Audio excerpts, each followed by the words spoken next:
As Americans, it's often very easy to become insulated in our own perspectives. This has led us to being controlled a lot by the mass media. However, the mass media doesn't show all perspectives. As a Sri Lankan, I know this very well because there is a current political crisis that is ongoing and has caused much trouble to Sri Lankan lives that has not been covered by any mass media. This is a result of political unrest, and it started in 2018 as a constitutional crisis. After that, we come to modern day where there are mass protests around Sri Lanka.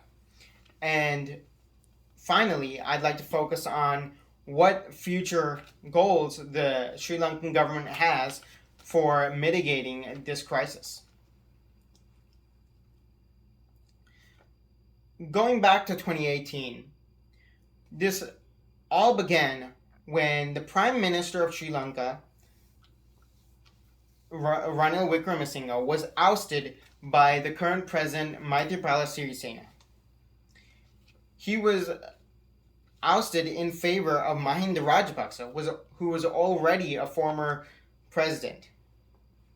In an article by the New York Times published on October 26, 2018, entitled Sri Lanka Faces Constitutional Crisis as President Unseats Prime Minister, it states, I am addressing you as the Prime Minister of Sri Lanka. I still hold the majority of the House. Mr. Wickremesinghe said in an address to the nation. Convene Parliament and I will prove it. This caused a massive political divide, as many didn't know who to believe. Many started to stand against the reinstatement of Rajapaksa, but it was ultimately approved. The reasons for opposing Rajapaksa was that one of his major flaws was the consolidation of power of the Rajapaksa family. When he was president, he was also finance minister and gave other positions of power to his brothers and relatives. This meant that at their height, they controlled 80% of the nation's budget. From the 2018 saga, where the constitution was questioned and there was political divide, this only deepened as the ties between the Rajapaksa family and the public were creating a chasm. Public turmoil boiled over, leading to mass protests. Rajapaksas had heavy influence on this issue. Populist tax cuts in late 2019 attempted to reduce public discontent, but in fact crippled the country as it came right before the pandemic. According to the article titled Sri Lanka's Humanitarian Crisis Could Be the Start of Political Upheaval, published on May 4th, 2022 by Charulata Hogg from the British newspaper The Guardian, the country has been financially mismanaged for years and would probably be in dire straits anyways.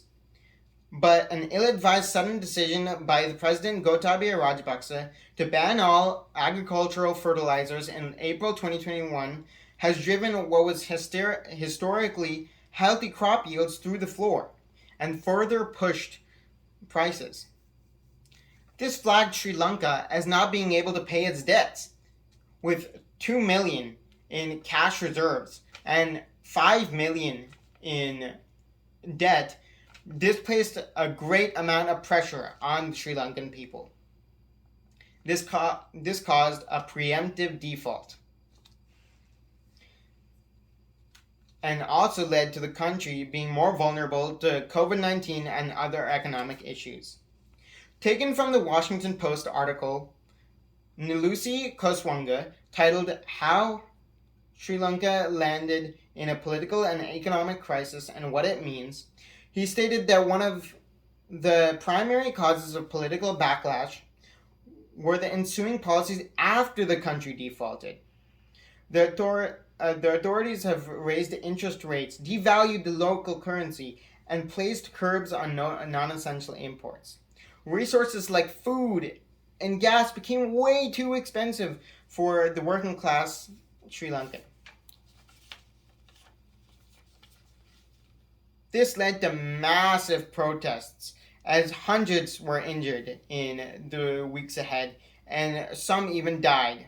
A member of parliament was killed in his car.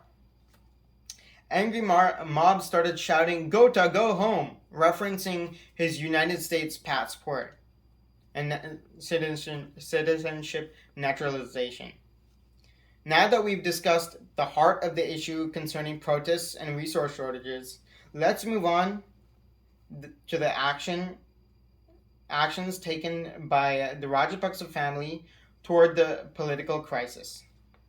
The first step taken was ousting Mahinda Rajapaksa as the Prime Minister of Sri Lanka and replacing him with Wickremesinghe.